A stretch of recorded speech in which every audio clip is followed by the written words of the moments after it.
Hello and welcome to Eurofootball Daily, where today we're listing 10 crazy claims made in the documents released by Football Leaks and covered by German newspaper Der Spiegel. Now, we haven't seen the documents in question and haven't been able to verify them ourselves, but some of these stories, if true, could be explosive. Number 10. FIFA president saves PSG and City. Anybody with even a passing knowledge of maths can probably tell that big spending Man City and Paris Saint-Germain were always likely to fall foul of financial fair play regulations, but the story of how they dodged severe punishment has remained shrouded in mystery.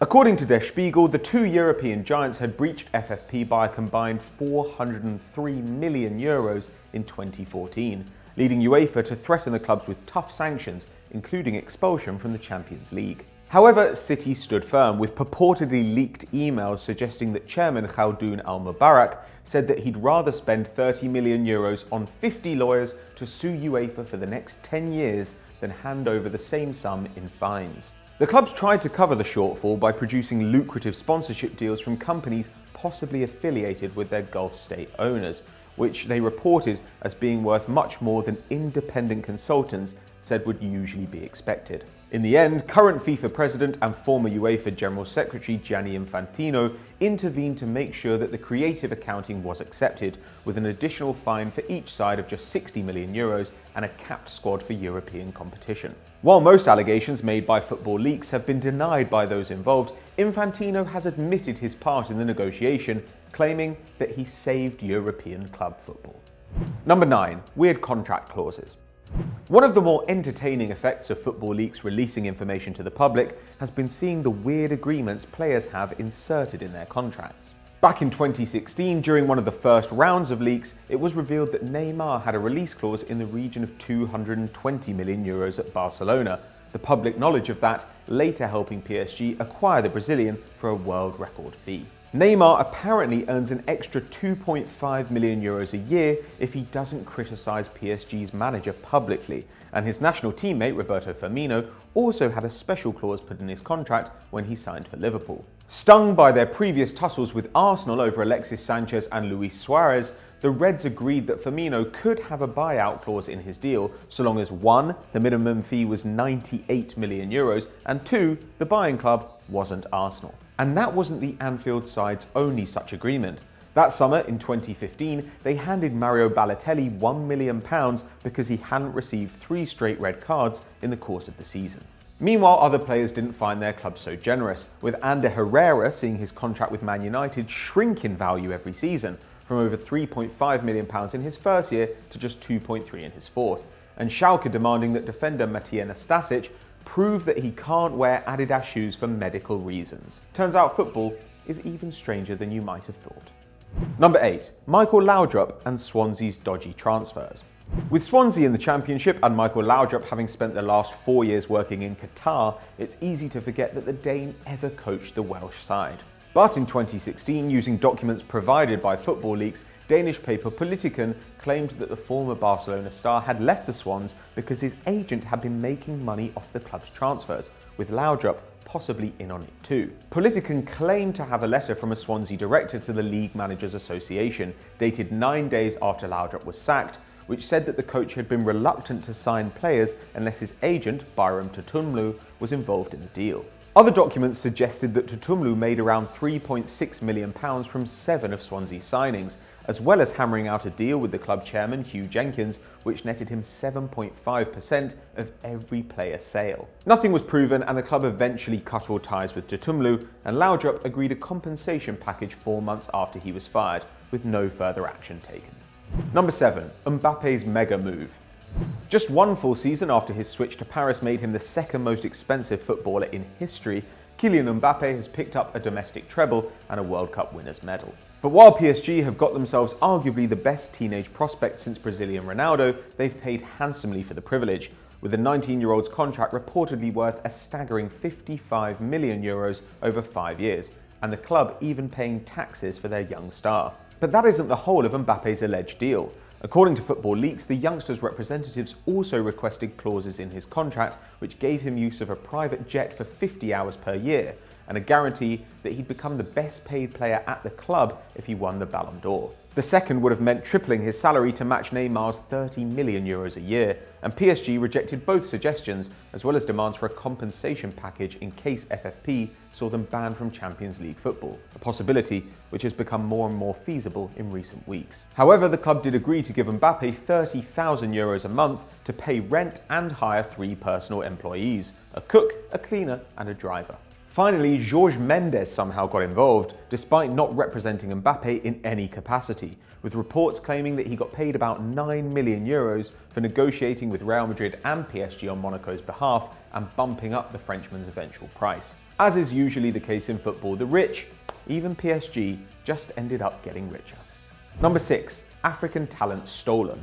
The race for talented young footballers now starts earlier than ever, and many clubs sponsor academies or feeder clubs across the world with the aim of discovering the stars of the future. And Man City have been smarter than most in that pursuit, buying clubs in the USA, Australia, Japan, Uruguay and Spain, and according to Politiken, they also made a shady agreement with Danish club Nordsjælland in 2016 to bring in West African players. Nordsjælland run the Right to Dream Academy in Ghana, and Politiken say that they have a contract between the club and Man City, which essentially says that if the Sky Blues want someone coming through that system, they can have them.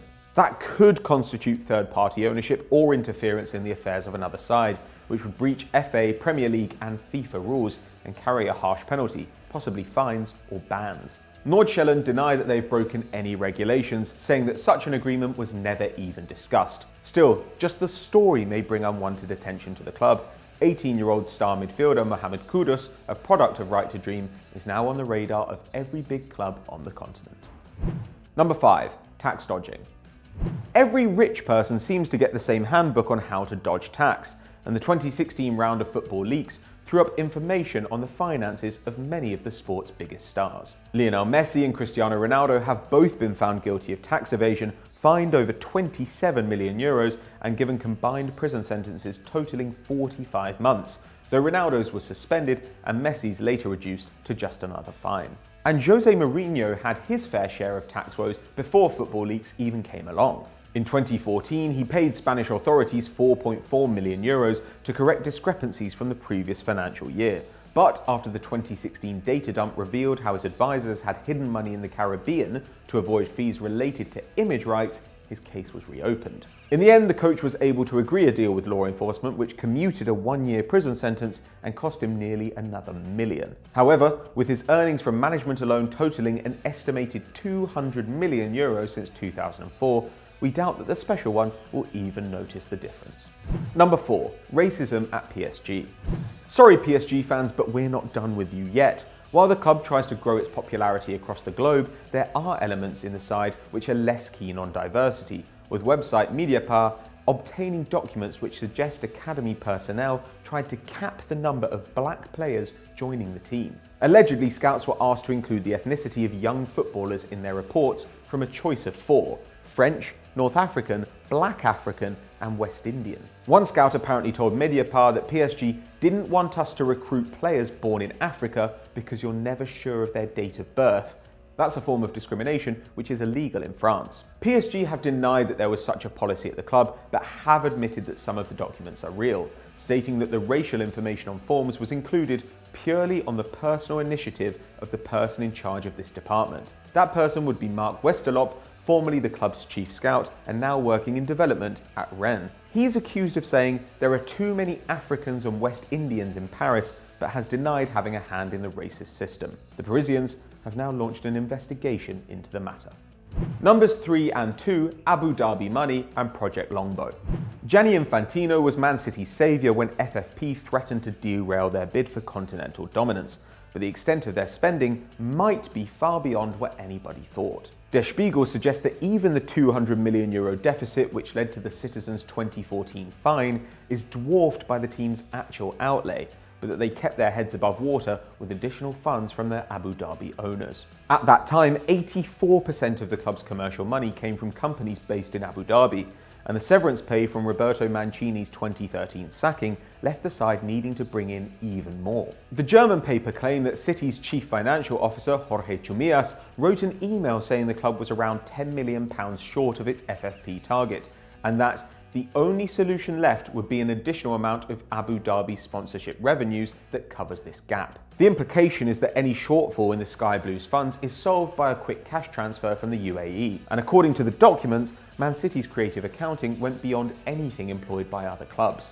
One of the chief expenses faced by modern sides is the need to pay their players for their image rights, a cost which needs to be balanced against income in order to comply with FFP. To get around this, Manchester City allegedly initiated the so-called Project Longbow. The scheme was named after the weapon which allowed England to beat the French at Agincourt, because at the time, UEFA was headed by Frenchman Michel Platini, who was the architect of FFP, and it saw City sell their players' image rights to a company called Fordham Sports Management. That meant that Fordham paid the players their fees and City picked up an extra €30 million to keep UEFA off their backs. However, Der Spiegel claimed that Fordham actually funded this enterprise using money given to them by City owner Sheikh Mansour, with club executives allegedly funneling €11 million a year to the shell company to pay the squad. If true, it would mean the deal was a closed loop, in which City continued to spend as much as it wanted without having to declare it to FIFA. And worst of all, it's not yet clear whether such an arrangement would even be illegal.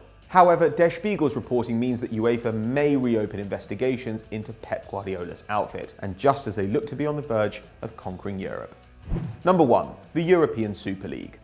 At number 1, the most controversial revelation in 2018's Football Leaks data dump was the claim that Europe's elite teams are exploring the creation of a Super League. According to documents obtained by Der Spiegel, Real Madrid have been discussing plans for the new competition, with the aim of kicking off the inaugural 16-team tournament in 2021.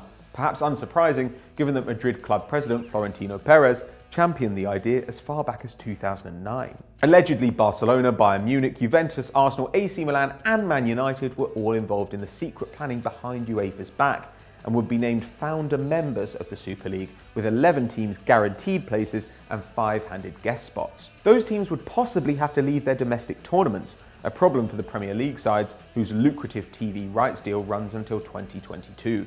And according to FIFA, players would be punished with exclusion from the World Cup. Bayern and Arsenal have denied their role in the discussions, and the backlash has been vicious, with fans of the smaller clubs not keen to see their domestic leagues devalued, and fans of the larger clubs put off by the idea of going from big fish and small ponds to the same size fish as everyone else. Still, if it would turn the Giants a profit, we can't see the Super League idea going away anytime soon. So those were 10 crazy claims from the Football Leaks data dump, but which one did you think was the most explosive? Let us know in the comments below. If you enjoyed this video, stay right here on Euro Football Daily and check out Stat Wars The League from Monday, where Zach and Kieran faced off, or Football Mundial. And as ever, make sure that you like and subscribe.